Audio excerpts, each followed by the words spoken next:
Hello friends, welcome you all to your channel pharmacy zone. दोस्तों, आज हम लोग डिस्कस करेंगे आपके साथ बी फॉर्म 7 सेमेस्टर के सब्जेक्ट इंडस्ट्रियल फार्मेसी 2 के मॉडल पेपर को आपके एग्जाम्स के पॉइंट ऑफ व्यू से। यहाँ पे हमने एक मॉडल पेपर डिज़ाइन किया है जिसकी अगर आप जिसको पढ़ते हैं, इसकी अगर आप तैयारी कर लेते हैं तो देयर आर चांसेस कि आपका एग्ज़ाम्स बेहतर जा सकता है। ये आपकी एग्ज़ाम्स की तैयारी को बेहतर बनाने में एक आपकी हेल्प करेगा। तो ये AKTU के अकॉर्डिंग हमने पेपर को डिज़ाइन किया है। तो AKTU में जो आपका एग्ज़ाम होता है, हर एक पेपर 3 आवर्स का होता है और जो पेपर का मार्क्स होता है, टोटल मार्क्स, वो 75 मार्क्स का क्वेश्चन पेपर होता है। और ये पेपर 3 सेक्शन में डिज़ाइन किया जाता है, section A, section B and section C। तो सबसे पहले हम देखते हैं सेक्शन ए। सेक्शन ए में टोटल 10 क्वेश्चंस होते हैं जिनमें कि आपको सभी क्वेश्चंस करने होते हैं। यहाँ पे देखिए नोट में दिया भी हुआ है, attempt all questions in brief. और हर एक क्वेश्चन 2 नंबर का होता है। तो टोटल ये 20 नंबर का ये सेक्शन होता है। सेक्शन ए में टोटल 20 नंबर के क्वेश्चंस आते हैं, 10 क्वेश्चन आते हैं, हर एक क्वेश्चन 2 नंबर का होता है। तो कि ये 2 नंबर का क्वेश्चन है और यहाँ पे दिया भी हुआ है कि ब्रीफ नोट देना, आपको बहुत ज़्यादा डिटेल में नहीं जाना है, क्वेश्चंस के अकॉर्डिंग ही आंसर करना है और उसकी मार्क्स के अकॉर्डिंग। तो सबसे पहला क्वेश्चन जो यहाँ पे है, that is right about general considerations of pilot plant scale up technique. तो इस क्वेश्चन में आपको जो आंसर करना है वो आंसर करना है कि pilot plant scale up techniques के जनरल कंसिडरेशंस के बारे में। जनरल कंसिडरेशन का मतलब कि हम क्यों यूज़ करते हैं, what are the significance of pilot plant scale up techniques. And उसके साथ साथ आप यहाँ पे pilot plant scale up techniques क्या होती हैं इसके बारे में भी बता सकते हैं। That is what is pilot and what is plant, what is pilot plant and what is scale up techniques. And second question is about state the role of one major technology transfer agency in India.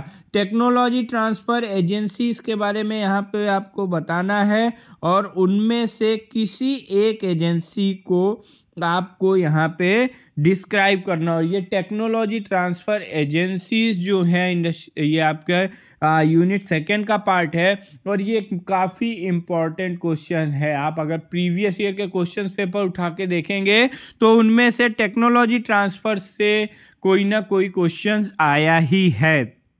तो यहाँ पे अलग अलग agencies हैं, उनके बारे में आपको जैसे APCTD, NRDC, TIFAC, BCIL, TBSE, तो इनमें से किसी एक को आपको डिफाइन करना है। Then third question is about write a note on CDSCO, central drug standard control organisation के ऊपर आपको एक नोट लिखना है, एक शॉर्ट नोट लिखना है। यहाँ पे आप लिख सकते हैं कि CDSCO क्या होता है, कौन मेंबर्स होते हैं और उन सब की एक आप यहाँ पे एक हेडिंग भी अगर देते जाएंगे, मीन्स कि कौन कौन से ऑफिसेज होते हैं, इनका वर्क क्या होता है, तो that will be sufficient.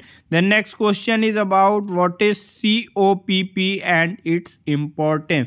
COPP क्या होता है और इसका इम्पोर्टेंस क्या है, तो आप सबको पढ़ा ही होगा कि COPP is about certificate of pharmaceutical product. तो सर्टिफिकेट ऑफ फार्मास्यूटिकल प्रोडक्ट ये क्या होता है, आपको इसके वीडियोस भी हमने बनाए हैं, वहाँ पे भी डिस्कस किया। अगर आपने वीडियो नहीं देखा है तो आप जाके उसको देख सकते हैं। तो COPP ये एक WHO रिकमेंडेड सर्टिफिकेशन स्कीम है फॉर द फार्मास्यूटिकल प्रोडक्ट्स और इसका यूज़ जो होता है इंपोर्ट एंड एक्सपोर्ट के लिए यूज़ किया जाता है।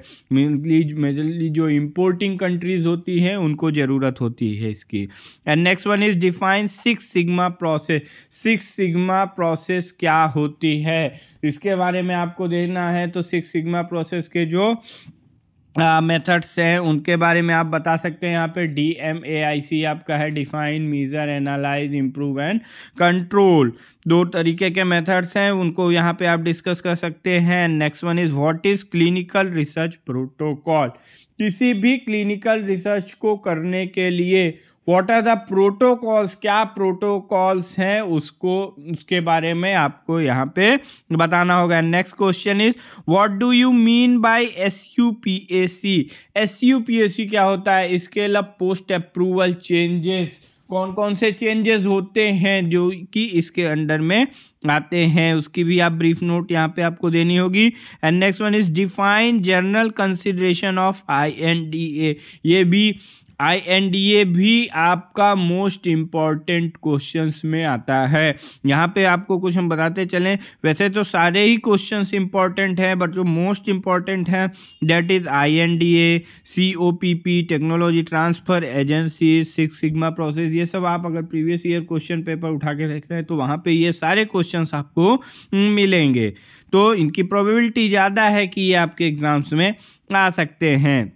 INDA यानी आपको इन्वेस्टिगेशनल न्यू ड्रग एप्लीकेशन के बारे में बताना होगा। जनरल यहाँ पे आप बता सकते हैं क्या होता है INDA, कितने टाइप का होता है, and that will be sufficient.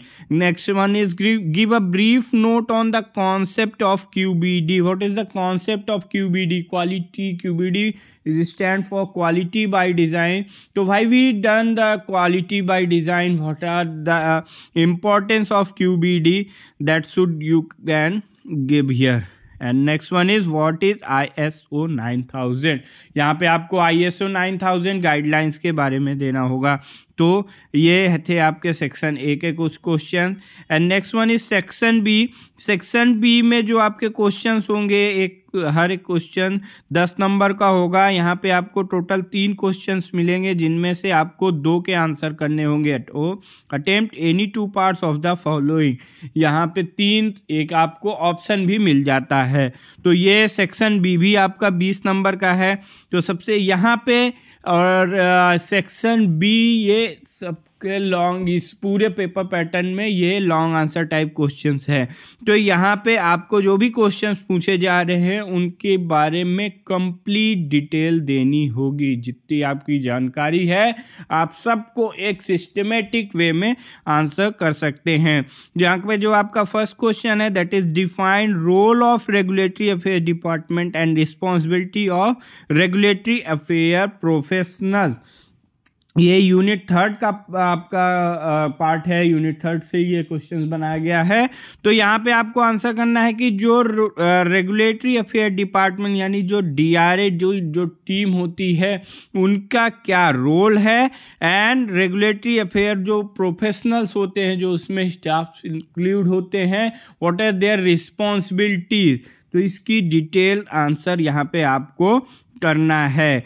And next second question is how do technology transfer related agencies work in India? Right A note on NRDC and BCIL।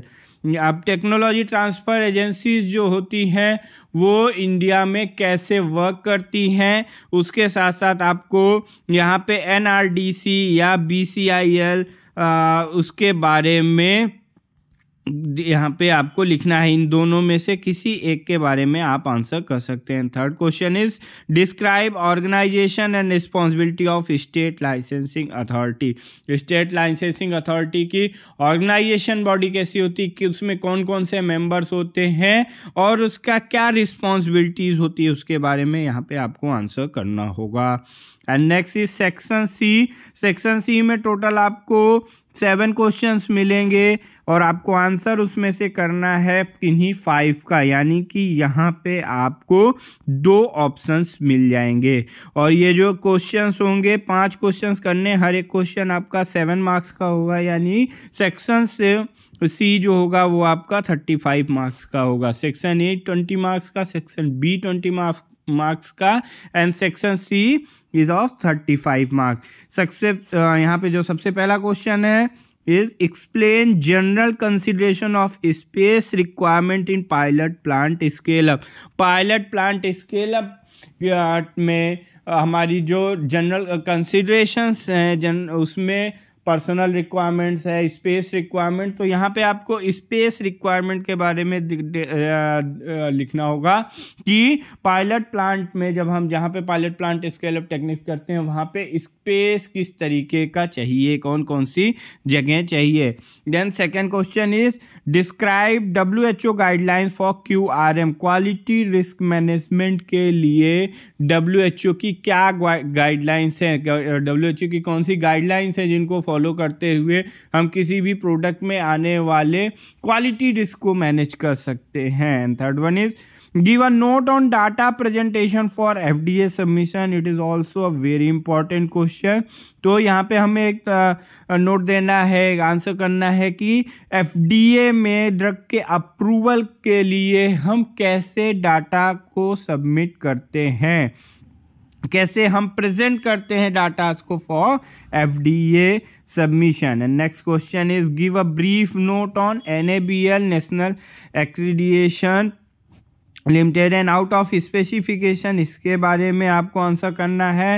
And next question is explain granularity of technology transfer process, यहाँ पे आपको technology transfer process की ग्रेनुलरिटी के बारे में discuss करना है। Granularity means API कैसे यूज होगा, excipient, what are the finish products will use in the technology transfer, packaging materials के बारे में आपको आंसर करना होगा। And next question is what are regulatory requirements and approval procedure for new drug, ये आपके लास्ट यूनिट यानी unit 5 का पार्ट है। तो यहाँ पे आपको देना होगा कि क्या रेगुलेटरी रिक्वायरमेंट्स होती हैं और कैसे अप्रूवल प्रोसीजर क्या अप्रूवल प्रोसीजर है किसी भी नई ड्रग के लिए। And last question is define about non clinical trial, non clinical trial यानी कि यहाँ प्री क्लिनिकल ट्रायल के बारे में इसमें आपको आंसर करना होगा। तो गाइस ये था आपका इंडस्ट्रियल फार्मेसी 2 का मॉडल पेपर, और आप सभी अगर इसको तैयारी अच्छे से करेंगे तो आपके पेपर्स अच्छे जाने के चांसेस रहेंगे। तो आप लोग सभी अच्छे से पढ़ाई करिए, इन सभी टॉपिक के वीडियोस आपको चैनल पे मिल जाएंगे, उसको जाके आप देख सकते हैं और अच्छे से सभी पढ़ाई करें ताकि आपका जो पेपर है वो अच्छा जाए और रिज़ल्ट बढ़िया रहे। All the very best to all of you.